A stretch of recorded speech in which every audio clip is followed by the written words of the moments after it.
Baik, bismillahirrahmanirrahim. Assalamualaikum warahmatullahi wabarakatuh. Apa kabar semuanya? Kita lanjutkan kembali untuk pembahasan kisi-kisi ujian sekolah. Dari urut nomor mulai 11, karena kemarin kita sudah di part 1, sudah membahas dari nomor 10. Langsung saja di sini, di kisi-kisi ini dikatakan indikator soalnya, materinya adalah mengenai iman kepada kitab-kitab Allah Subhanahu wa taala. Sudah kita ketahui bersama bahwa beriman kepada kitab yang wajib diketahui ada 4, yakni Taurat, Zabur, Injil, dan Al-Quran. Kitab Taurat berarti kitab yang diturunkan kepada Nabi Musa alaihissalam, kemudian Zabur kepada Nabi Daud alaihissalam, kemudian Injil kepada Nabi Isa alaihissalam, dan Al-Quran adalah kitab terakhir yang diturunkan kepada Nabi Muhammad sallallahu alaihi wasallam. Dikatakan di sini dalam indikator soalnya disajikan beberapa pernyataan. Beberapa pernyataan peserta didik dapat mengidentifikasi hubungan Al-Quran dengan kitab suci yang lain dengan tepat. Jadi akan ada sebuah gambaran studi kasus yang mana dalam ceritanya, kisahnya adalah beberapa kejadian peserta didik ini mampu menganalisis hubungannya apa ya Al-Quran dengan kitab suci yang lain. Baik, kitab suci Al-Quran adalah kitab terakhir, kitab penyempurna. Hubungan fungsi Al-Quran kepada kitab-kitab yang sebelumnya, yang pertama adalah sebagai penyempurna. Ya, kemudian ada lagi Al-Quran itu sebagai menjelaskan atau semacam merevisi ya aturan-aturan syariat-syariat yang sebelumnya. Kemudian menyempurnakan, merevisi, kemudian memberikan tanggapan ya. Karena dalam perjalanan sejarah ada beberapa statement pernyataan yang dibuat ahli-ahli kitab. Ahli kitab adalah orang yang mendapatkan kitab suci sebelumnya yang sudah melenceng daripada apa yang seharusnya dilakukan. Seperti kisah Nabi Isa yang kemudian dikatakan oleh ahli kitab bahwa Isa adalah Tuhan atau anak Allah. Nah, di Al-Quran dijelaskan bahwa Isa adalah Rasulullah, Ruhullah. Ya, kemudian beberapa hal-hal yang lain demikian. Jadi Al-Quran pada dasarnya adalah menyempurnakan, mengoreksi, dan membantah juga ya apa-apa statement-statement yang tidak sesuai dengan Al-Quran, dengan apa yang dimaksud atau dimau oleh Allah Subhanahu wa taala. Ini nomor 11 itu saja. Untuk soal berikutnya nomor 12, ini makna iman kepada Rasulullah. Ya, jadi iman kepada para rasul masih terkait dengan rukun iman. Dalam indikator soalnya di sini dikatakan disajikan tabel tentang sifat-sifat Rasulullah. Peserta didik dapat memilih sifat wajib dan mustahil bagi Rasul secara tepat. Baik, langsung saja. Ada Rasul, kemudian ada sifat wajib dan ada sifat mustahil. Nah, baik begini ya. Yang dinamakan Rasul itu siapa? Rasul adalah seorang manusia, laki-laki tentunya, yang kemudian dipilih oleh Allah Subhanahu wa taala, mendapatkan wahyu dari malaikat Jibril, kemudian diperintahkan untuk menyampaikan ke khalayak umum, kepada umat secara terbuka. Itu namanya Rasul. Jadi beliau punya umat, ya, punya rakyat gitu ya, kurang lebihnya. Sementara kalau Nabi itu adalah seorang manusia, laki-laki juga, yang mendapatkan wahyu dari Allah Subhanahu wa taala, tetapi tidak ada perintah untuk menyampaikan kepada khalayak ramai, kepada umat. Jadi perbedaannya, kalau Nabi ada perintah untuk tabligh, kalau Rasul tidak ada. Nah, menjadi seorang Nabi dan Rasul itu mempunyai 4 sifat wajib yang harus dipenuhi atau syarat wajib. Yakni sifat pertama adalah siddiq, lalu amanah, kemudian tabligh, lalu fatonah. Siddiq itu berarti harus jujur. Jadi menjadi seorang Nabi dan Rasul harus seorang yang sangat jujur. Bukannya jujur saja, sangat jujur. Artinya tidak pernah, bahkan ya, tidak ada potensi. Bukan tidak bohong, potensi bohong saja tidak ada. Jadi jujur, siddiq. Lalu siddiq ini lawan daripada siddiq kalau jujur ya pembohong atau kazib. Bahasa Arabnya kadzib itu pendusta. Kemudian amanah yang kedua, sifat wajib yang kedua adalah amanah. Amanah artinya Rasul ini dipercaya, artinya bukan orang yang suka berkhianat. Ya, lawan daripada amanah ya tadi, khianat. Jadi sifat amanah berarti sifat dia orang yang dapat dipercaya. Sedangkan lawan daripada amanah adalah khianat. Khianat artinya tidak bisa dipercaya. Itu ya. Kemudian yang ketiga, setiap amanah tabligh. Tabligh itu artinya menyampaikan. Jadi apapun secara totalitas semuanya, tidak ada yang dikorup atau ditilep istilahnya ya. Jadi apapun yang diajarkan, yang diperintahkan kepada beliau para nabi dan rasul itu semuanya ditablighkan, disampaikan secara terbuka, tidak ada yang dikurangi atau bahkan ditambahi, tidak ada. Nah, tabligh ini mempunyai sifat mustahil atau lawan daripada tabligh, namanya adalah kitman. Kitman berarti menyembunyikan, ya, gitu. Lalu terakhir adalah fatonah. Sifat wajib pada nabi dan rasul yang keempat namanya fatonah. Fatonah itu artinya cerdas. Jadi nabi dan rasul adalah seorang yang cerdas, yang secara pola pikirnya di atas rata-rata. Ya, bagaimana mungkin memimpin umat kok nggak cerdas gitu. Lawan daripada cerdas adalah baladah, yang berarti bodoh. Nah, kalau ada orang tidak terpenuhi 4 syarat ini, kemudian dia mengaku menjadi seorang nabi dan rasul, tentu adalah sesuatu yang sangat mustahil dan bohong. Dan juga perlu kita catat bahwa nabi dan rasul sudah tidak ada lagi. Jadi tidak perlu, ya, kita tanggapi kalau ada orang mengaku zaman sekarang ini, era zaman now mengaku nabi dan rasul, sudah pasti itu bohong dan termasuk pendustaan agama, ya, demikian. Itu soal nomor 12. Selanjutnya di sini soal nomor 13. Di dalam soal nomor 13 ini, KD-nya adalah mengevaluasi makna iman kepada hari akhir. Hari akhir adalah hari kiamat, ya, namanya banyak sekali, yaumul jaza, yaumul akhir, yaumul qiyamah, yaumuddin, yaumul hisab, yaumul mizan, dan seterusnya. Kemudian dalam indikator soal ditulis di sini, ditampilkan narasi tentang dahsyatnya peristiwa akhir. Saya ulang, ditampilkan narasi tentang dahsyatnya peristiwa hari akhir, hari kiamat. Peserta didik dapat menunjukkan hikmah beriman kepada hari akhir dengan benar. Ya, hikmah atau manfaat. Kenapa orang harus percaya hari akhir? Di antaranya supaya manusia berpikir untuk bahwa kita akan bertanggung jawab di mata Allah, kembali kepada Allah. Manusia diciptakan oleh Allah, lahir ke dunia ini, kemudian meninggal alam barzah, lalu masuk selanjutnya step berikutnya adalah alam akhirat, dan semua akan dipertanggungjawabkan kembali. Ya, pokok utamanya adalah demikian. Jadi orang itu kalau beriman kepada akhir, pasti dia ingat mati, dia ingat akhirat, dia bertanggung jawab, dia tidak neko-neko, dan selanjutnya. Itulah saja, ya. Selanjutnya lagi adalah soal nomor 14. Dalam soal nomor 14 ini langsung kaitannya dengan makna iman kepada qadha. Qadha dan qadar satu paket sebenarnya. Qadha dan qadar. Qadha dan qadar. Qadha dan qadar atau sering disebut sebagai rukun iman yang ke-6, ya, iman kepada takdir Allah, keputusan Allah, bahwa yang terjadi di dunia ini adalah tidak ada yang lepas daripada ketentuan dan kehendak Allah. Apapun jadinya, bagaimanapun faktanya, itu karena sudah kehendak Tuhan, ya. Qadha itu adalah suatu kejadian yang telah ditetapkan oleh Allah, ya, dari zaman azali. Azali itu adalah zaman di mana sebelum tercipta alam semesta, ya, masih zero period, masih kosong. Sementara qadar adalah kejadian atau pada saat hari H terjadinya peristiwa yang ditentukan oleh Allah Subhanahu wa taala. Jadi qadha itu seperti desain, grand design. Qadar itu adalah kejadian pada saat hari H, itu dia. Nah, di dalam soalnya sini disajikan sebuah studi kasus. Peserta didik dapat menyimpulkan adanya takdir Allah dengan tepat. Jadi kalau kasus berarti butuh pemikiran, bukan hafalan, ya, tapi analisis kasus. Jadi harus dianalisa dulu, dibaca lagi berulang-ulang supaya kita bisa menangkap makna dan menangkap pertanyaan soal yang dengan tepat saja. Soal berikutnya adalah soal nomor 14. 14 nomor 15, mohon maaf.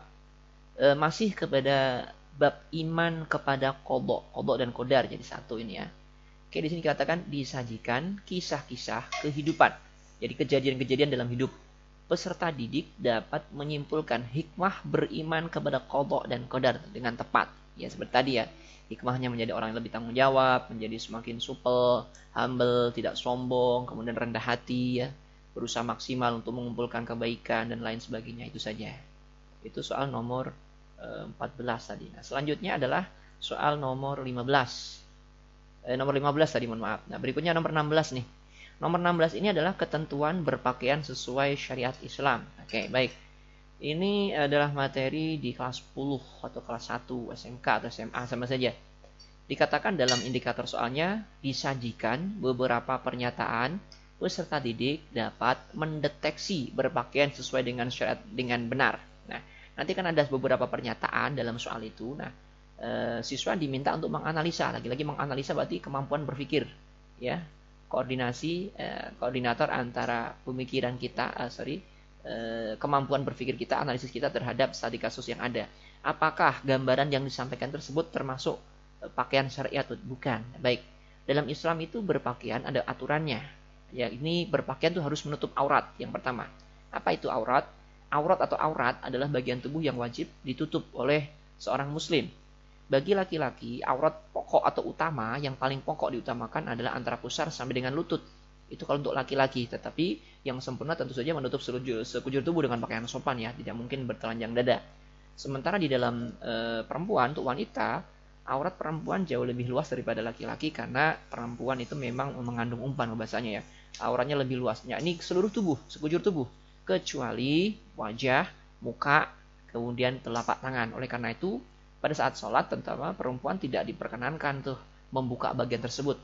Apabila ada yang terbuka, misalkan tangannya atau lengannya, yaitu membatalkan sholat. Sama dengan laki-laki.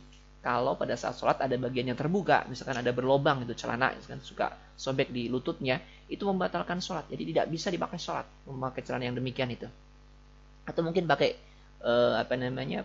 pakai mukena kadang-kadang terlalu pendek. Jadi perempuan tuh kalau ruku keangkat mukenanya, kelihatan badan kulit ya, itu membatalkan kalau tidak segera ditutup. Maka kalau pakai mukena harus sedikit aris lebih, jangan terlalu ngepres gitu.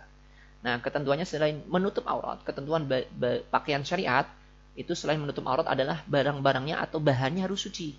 Bahannya harus suci. Ya, suci berarti tidak najis, tidak berasal dari barang yang tidak najis atau barang benda yang suci yang terkena najis. Misalkan bajunya suci tapi kena kencing misalkan atau kena tai cicak misalnya, itu kan jadi najis dan tidak boleh pakai sholat. Tidak dipakai karena itu najis. Lalu setelah itu suci adalah menutup aurat, suci, kemudian ketebalannya tidak boleh terlalu tipis. Karena kalau tipis itu kan transparan ya. Transparan berarti terlihat warna kulitnya, lekuk tubuhnya itu menjadi seperti tidak berpakaian. Jadi ada orang sekarang itu anak-anak muda trennya, kadang-kadang dia memakai jilbab, dia memakai penutup kepala, tetapi ke bawah itu tidak mencontohkan, tidak menggambarkan orang berpakaian dengan benar. Jadi ketika dari jauh itu betul-betul seperti siluet ya, kelihatan tubuhnya, lekuk tubuhnya itu tidak benar juga kalau yang demikian. Itu harus longgar ya, tidak seperti itu, nyaman, longgar, suci, dan tadi halal tentunya demikian. Ya, kalau lebih demikian. Selanjutnya soal nomor 17 ya, oke. Soal nomor 17 ini adalah tentang kejujuran dalam kehidupan sehari-hari. Ini bab ini adalah bab kelas 11 kalau tidak salah ya. KD-nya di kelas 11 diajarkan. Di sini tertulis disajikan narasi tentang perilaku jujur. Peserta didik dapat mendiagnosa sikap jujur dalam kehidupan sehari-hari dengan benar. Jadi akan ada narasi ya tentang beberapa perilaku ya. Kemudian dimintalah siswa untuk mendiagnosis mana nih perilaku jujur yang benar. Ya, ingat bahwa kejujuran itu berarti berkata dengan benar. Jujur adalah berkata dengan benar. As-sidqu qaulul haq. Jujur itu harus berkata dengan benar. Qul haqqa walau kana murran, kata Nabi, katakan yang benar meskipun itu pahit. Nah, jujur ada beberapa bagian atau aplikasinya.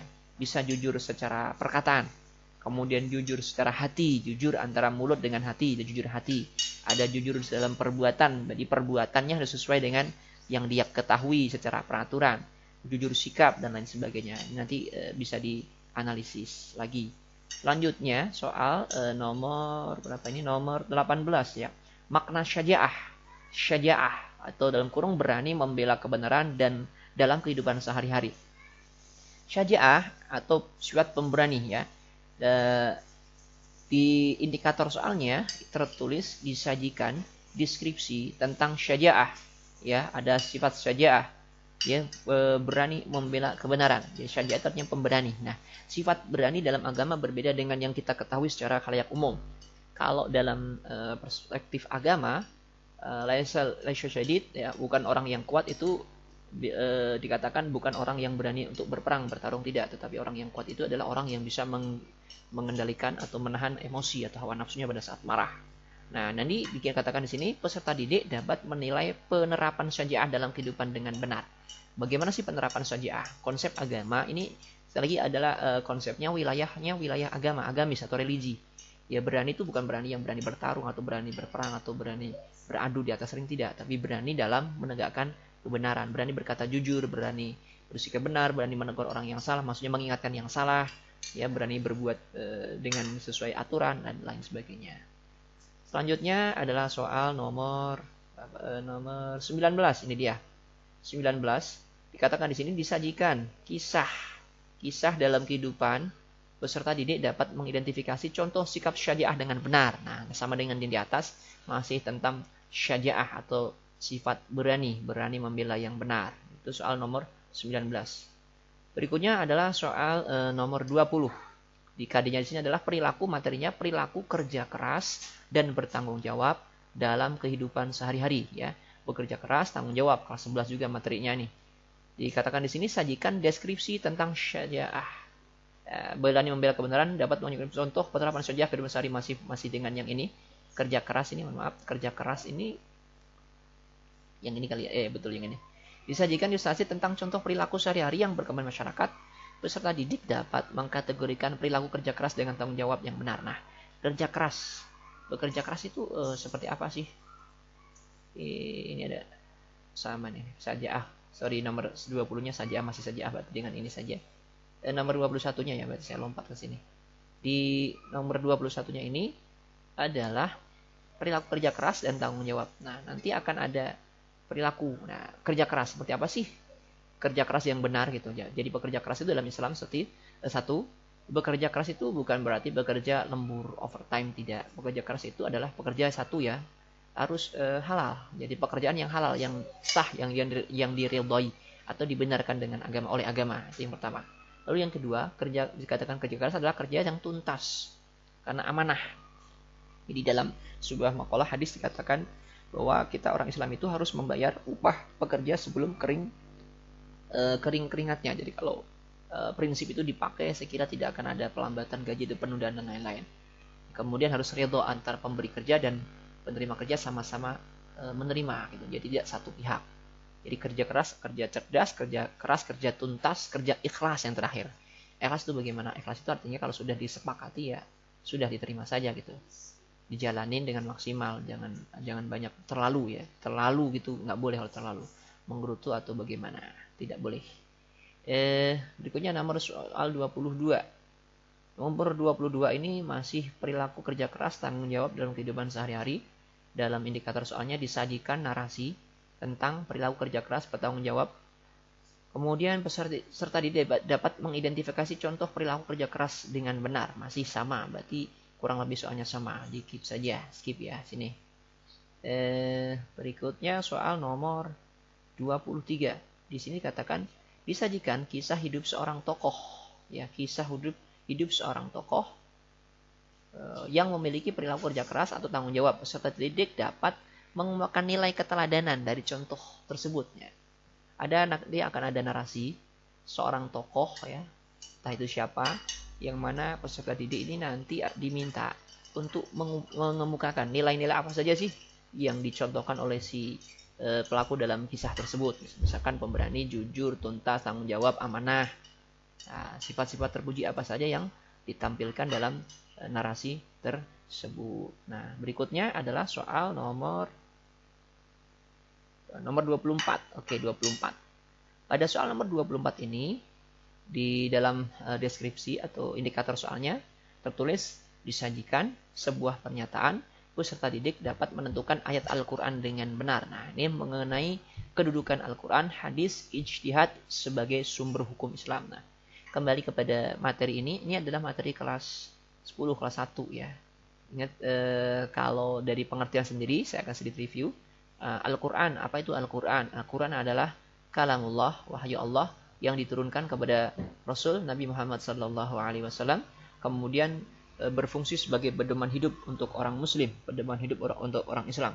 Dan Al-Quran itu harus berbahasa Arab ya. Ingat ya, jadi kitab Al-Quran adalah kalamullah, wahyu yang diturunkan kepada Nabi Muhammad melalui malaikat Jibril yang berfungsi sebagai pedoman atau pegangan tuntunan hidup untuk orang-orang Islam, bahkan untuk orang manusia seluruh dunia. Nah, Quran ini dalam kesepakatan para ulama ulumul Quran, ulama ahli Al-Quran, itu Al-Quran wajib berbahasa Arab. Ya, kalau tidak berbahasa Arab tidak lagi disebut Al-Quran. Quran kalau diterjemahkan tidak lagi Al-Quran. Ya, jadi kalau orang kita megang Quran kan menyentuhkan ada adabnya. Di antaranya menutup aurat, kemudian berwudu, menghadap kiblat, mengangkat dan meletakkan di posisi yang lebih tinggi, tidak boleh ditaruh di lantai. Ya, bahkan kita harus bertaharah, berwudu ya, itu salah satunya. Nah, kemudian orang yang berhalangan hadas besar tidak boleh menyentuh Al-Quran dan sebagainya. Itu Al-Quran. Isi Al-Quran itu ya banyak sekali. Di antaranya sejarah, hikmah, kemudian hukum, kemudian ya banyaklah ya, itu banyak sekali. Nah, Al-Quran ini merupakan sumber rujukan utama untuk orang Islam.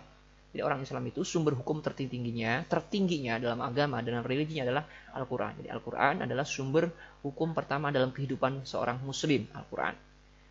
Kemudian ada perlu catatan bahwa Al-Quran ini bukan perkataan Nabi Muhammad ya, meskipun Quran ini dibaca, dihafalkan Nabi, disampaikan oleh Nabi kepada sahabatnya dan kepada seluruh umat muslim. Al-Quran bukan ucapan Nabi. Quran murni dari lafalnya, kata per kata, huruf per huruf, sampai dengan arti, kandungan makna itu dari Allah Subhanahu wa taala.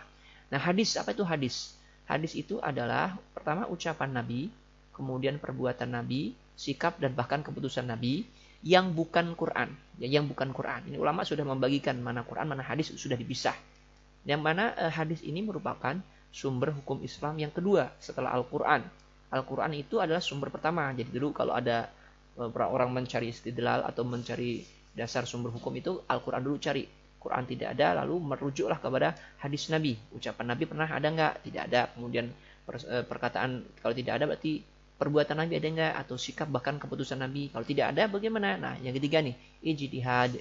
Ijtihad itu apa? Ijtihad itu adalah konsensus kesepakatan para ulama yang kompeten dalam keislaman, keilmuan mereka ya, yang mereka sudah menguasai, mewakili daripada Al-Quran dan hadisnya, semuanya matang, boleh berijtihad. Ijtihad berarti mendayagunakan seluruh kemampuan yang ada untuk melahirkan hukum yang baru.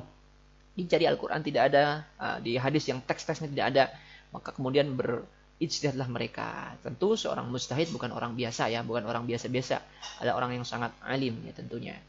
Nanti disajikan sebuah pernyataan peserta tidak dapat menentukan ayat Al-Quran dengan benar. Nanti dipilih mana Quran, mana hadis ya, kira-kira begitu. Kalau anak yang sering baca Quran pasti tahu. Sementara anak yang tidak pernah baca Quran jarang, atau bahkan ngajinya cuma seminggu sekali, yang tidak tahu. Ini dia masalahnya. Nah, berikutnya soal nomor 25, yakni hikmah ibadah haji, zakat, dan wakaf. Menganalisis hikmah ibadah haji, zakat, dan wakaf bagi individu atau masyarakat. Nah, nomor 25, dari indikator soalnya disajikan pernyataan tentang pelaksanaan ibadah haji. Peserta didik dapat mengidentifikasikan keutamaan ibadah haji dengan tepat. Oke, ibadah haji itu adanya di Mekah. Jadi haji itu adanya di Mekah. Lalu dari semua kegiatan haji atau manasik haji itu ada rukun, ada syarat, dan ada wajib haji. Yang perlu kita ingat adalah rukun haji tidak boleh ditinggalkan. Apabila ada orang yang berhaji kemudian tidak mengerjakan satu saja rukun haji, maka hajinya menjadi batal, dia kena denda dan wajib mengulang lagi pada kesempatan berikutnya. Itu kalau rukun haji.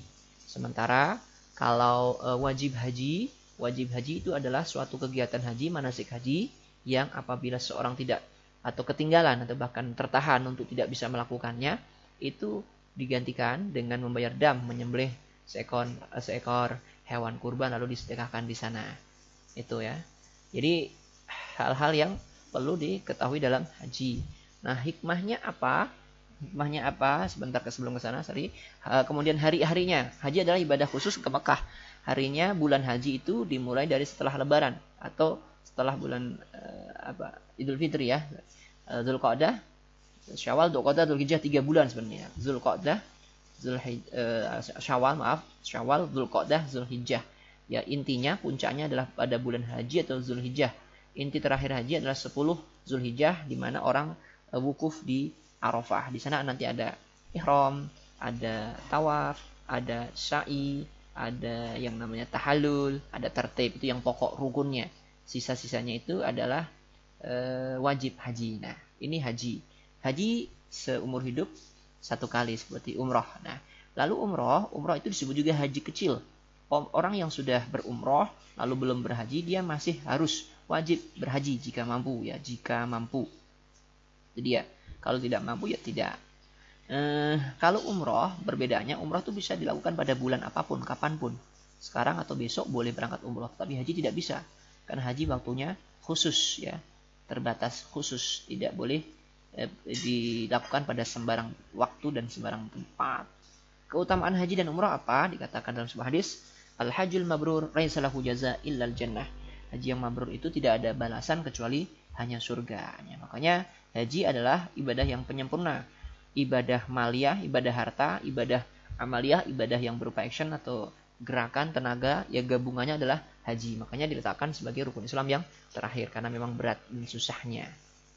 Itu nomor soal 25.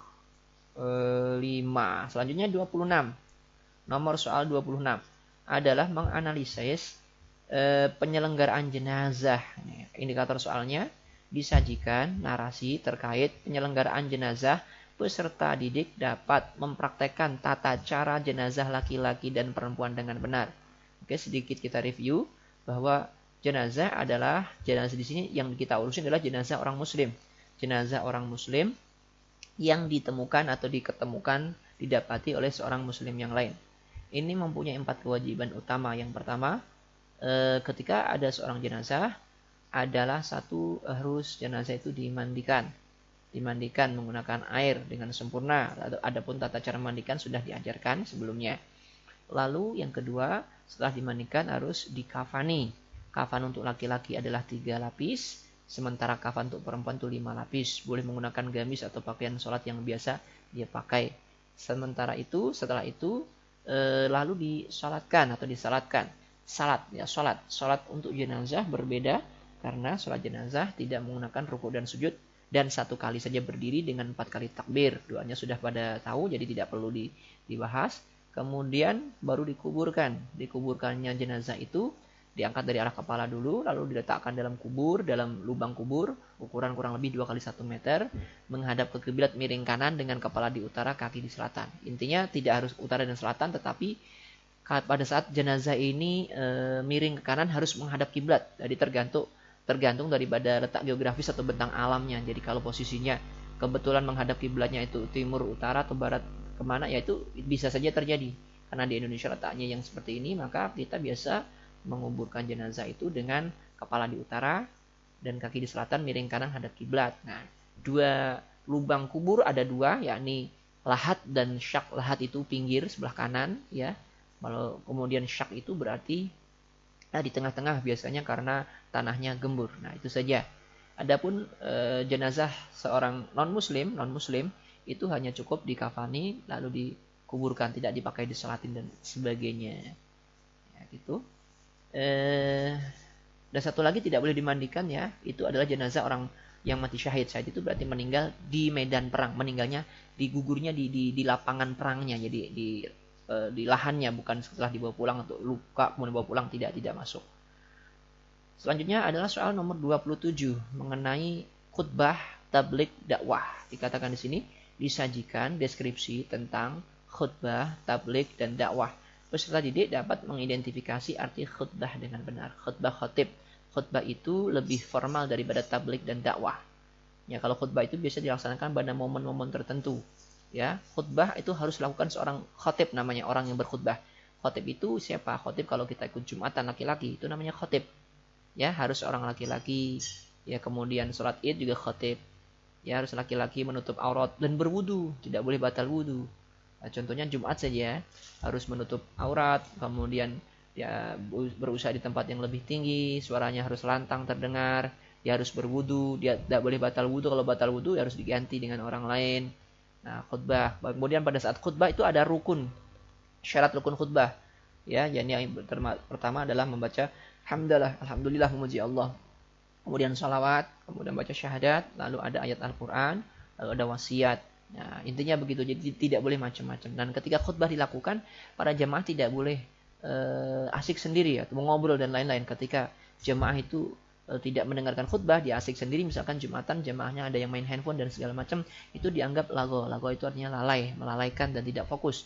Yang demikian itu kemudian kemungkinan besar bahwa jemaah ini akan kehilangan pahala daripada sholat atau ibadahnya tersebut. Ini khutbah. Sedangkan tabligh dan dakwah ini bersifat bersifat lebih fleksibel. Tabligh berarti menyampaikan, dakwah berarti ya biasa dakwah akbar kayak pengajian-pengajian yang lain tuh. Boleh laki-laki, boleh perempuan. Tapi kalau khutbah mutlak harus seorang laki-laki syaratnya. Selanjutnya soal nomor 28. Disajikan ini tentang prinsip ekonomi Islam.